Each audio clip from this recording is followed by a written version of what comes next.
is incredibly nuanced. And I think that especially what you were saying around reducing the friction in workplace in terms of how do we make it easy to do your job, that has to be part of your experience, as well as all of the, the other elements, which is, honoring your EVP and looking at all the different aspects which are going to make it great. We look at it in terms of rewards and community conversation, but function. I mean, function is a huge part of it. It has to be easy to do your job. So, I mean, if we're looking at workforce experience and we're talking about relationships and meeting people where they are, which is obviously a large part, how do you bring meaning to work and purpose to life in these big organizations and unlock discretionary efforts with the people that you're working with?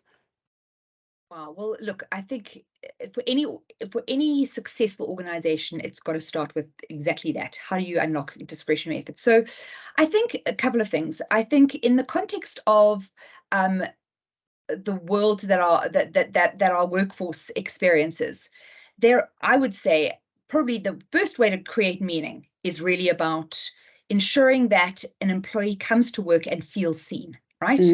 Now, the reality is, and I'm going to get to purpose a little bit later, but I think that meaning is so important because people, I think, for so long saw work as a place you went and you just simply drew a salary.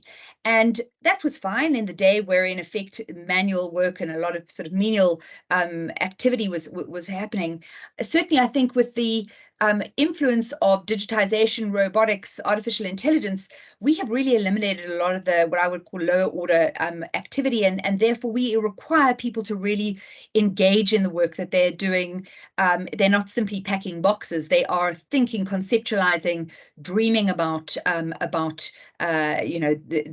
art of the potential. So it is important, I believe, that employees feel seen, they feel cared for, they feel acknowledged for the whole being, right? So I think that is probably one of the most important and potentially overlooked elements of workforce experience, where I think sometimes we focus on the more of the what I describe as the above the waterline elements, and I'll touch a little bit on those, I'm sure, a little bit later. But the reality is that how you create meaning is really through the individual, and it's tapping into the human and ensuring that they feel seen, they are in fact engaged by leadership. I think secondly, in the context of creating and bringing purpose to life, it's about matching the individual, so therefore understanding what makes that person tick and finding a way to be able to connect them to the organization's higher purpose. So if I speak specifically about Nedbank, and this is hugely close to my heart, we're an organization with our purpose of using our financial expertise to do good. And you might ask, well, how does that work in HR? Well, wow. I mean, how long is a piece of string? Right? Yeah, where does it not work? There is so much that we do that drives our decision making. So from the way you pay, the way you treat your staff, the way you invest in their future, right?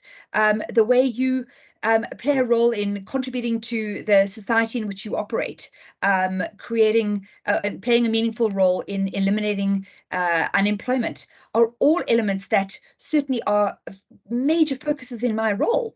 And so it's really about ensuring that we bring our purpose to life and we demonstrate the lived experience of using our financial expertise to do good. That doing good piece drives the way we make decisions. It's the way we prioritize, what is important in our strategy. And it really is seen and lived as a differentiator in our world. And for me, it is just really a true north. So that is about, that's incredibly important for our employees. If I think about the NASA example about asking, I'm sure you know the example of a janitor being asked, when he was sweeping the floor of the warehouse, and being asked, what are you doing? And he said, I'm sending a man to the moon, right? And that was NASA's purpose, right?